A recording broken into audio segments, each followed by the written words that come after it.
सभी को मेरा जय भीम जय भारत। मैं धीरज कुमार आज आपके सामने 10th की मैथ का सिलेबस लाया हूँ।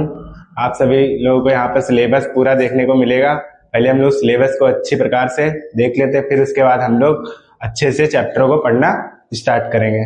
चलिए यहाँ पर हम लोग सिलेबस पहले देख लेते हैं। पहले मैथ में क्या है, क्लास 10th की ये मैथ है।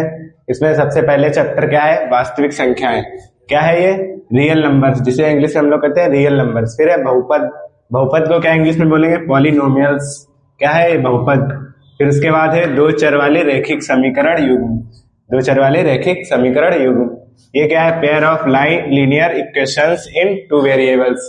कितने वेरिएबल्स होंगे इसमें, टू वेरिएबल्स होंगे, एक्स या वाई होंगे ऐसे। फिर उसके बाद है चौथा चैप्टर द्विघात समीकरण। क्या है, द्विघात समीकरण, जिसे इंग्लिश में बोलेंगे क्वाड्रेटिक इक्वेशंस। सेम ये बिल्कुल पॉलिनोमियल से मिलता जुलता चैप्टर है।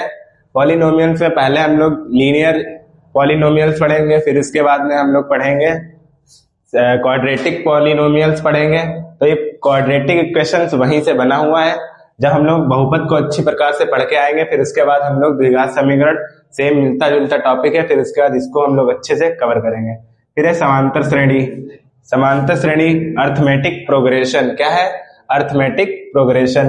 फिर उसके बाद हम लोग ज्योमेट्री में आ जाएंगे। छठा चैप्टर क्या है, त्रिभुज, ज्योमेट्री का है, ट्रायंगल्स। फिर उसके बाद में है निर्देशांक ज्यामिति। सातवां चैप्टर है ये निर्देशांक ज्यामिति, कोऑर्डिनेट ज्योमेट्री। ये क्या है, कोऑर्डिनेट ज्योमेट्री है। फिर उसके बाद में क्या आ जाएगी, त्रिकोणमिति। फिर आएगा त्रिकोणमिति, जिसके क्वेश्चंस आएंगे बहुत ज्यादा पेपर में।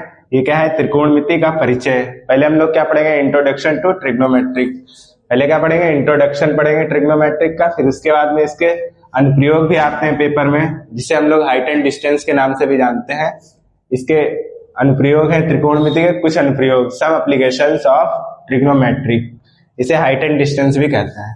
फिर है वृत्त पढ़ेंगे। क्या है, वृत्त, जिसे हम लोग सर्कल्स बोलते हैं। फिर उसके बाद में पढ़ेंगे वृत्तों से संबंधित क्षेत्रफल, एरिया रिलेटेड टू सर्कल्स। फिर उसके बाद में आ जाएगा 12वां चैप्टर पृष्ठीय क्षेत्रफल और आयतन। क्या है, पृष्ठीय क्षेत्रफल और आयतन। फिर है सरफेस एरियाज एंड वॉल्यूम्स। फिर 13वां चैप्टर क्या है, सांख्यिकी, जिसे हम लोग इंग्लिश में कहते हैं स्टैटिस्टिक्स, स्टैटिस्टिक्स।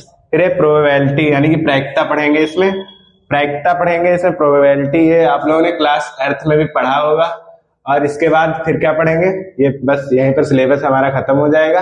तो सबसे पहले हम लोग कौन सा चैप्टर पढ़ेंगे, वास्तविक संख्याएं, रियल नंबर्स पढ़ेंगे। आप लोग कमेंट में बताइएगा सबसे पहले आपके लिए कौन सा चैप्टर लाया जाए। जो ज्यादा वोट करेगा वही चैप्टर लेकर आएंगे।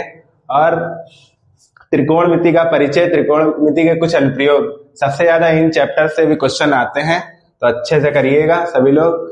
पहले हम लोग वास्तविक संख्याएं से स्टार्ट करेंगे। इसी के साथ सभी को मेरा जय भीम जय भारत।